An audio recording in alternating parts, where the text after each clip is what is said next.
ಆ ಸ್ವತಂತ್ರ ಧ್ವನಿ ಉಳಿಸಲು ನೀವು ಮಾಡಬೇಕಾದದ್ದು ಇಷ್ಟೇ. ಅದೇನಪ್ಪಾ ಅಂತಂತಂದ್ರೆ ನಿಮ್ಮ ಕೈಲಾದಷ್ಟು ಸಹಾಯ ಈ ಚಾನಲ್ಗೆ ಮಾಡಿ ಹಾಗೂ ನಿಮ್ಮ ಧ್ವನಿಯನ್ನು ಕಾಪಾಡಿಕೊಳ್ಳಿ.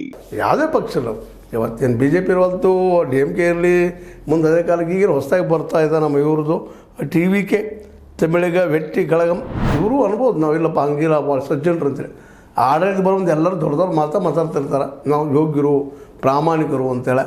ಈ ಹಿಂದೆ ನಮ್ಗೆ ಗೊತ್ತದ 2014ರಾಗ ನಮ್ಮ ಮೋದಿಯವ್ರು ಏನು ಹೇಳಿದರು, ಭ್ರಷ್ಟಾಚಾರ ಉಳಿಸಲು ಏನು ಮಾತಾಡಿದರು, ಅದೇ ಕಾಲಕ್ಕೆ ನಮ್ಮ ಅಣ್ಣಾ ಹಜಾರೆ ಮೂಮೆಂಟಿನ ಸಪೋರ್ಟ್ ಹೆಂಗೆ ಮಾಡಿದರು, ಅದರ ಬೆಳೆಸಿ ಹಂಗೆ ಅದನ್ನು ಒಂದು ಹಂತಕ್ಕೆ ತಂದಿದ್ರು.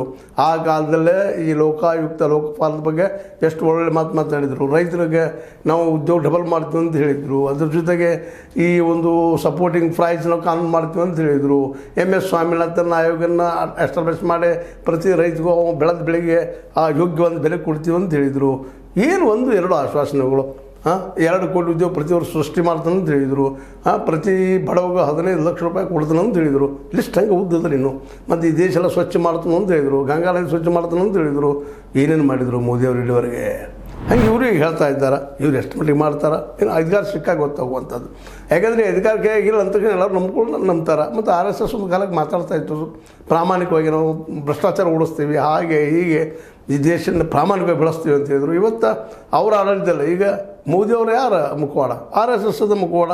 ಹೀಗಾಗಿ ಈ ಒಂದು RSS ಸಹಿತ ಈಗ ಮೋದಿಯವ್ರು ಮಾಡೋ ತಪ್ಪುಗಳಲ್ಲಿ ಅವರು ಭಾಗಿದಾರಾಗಿ ಹೋಗುವಂಥವ್ರು.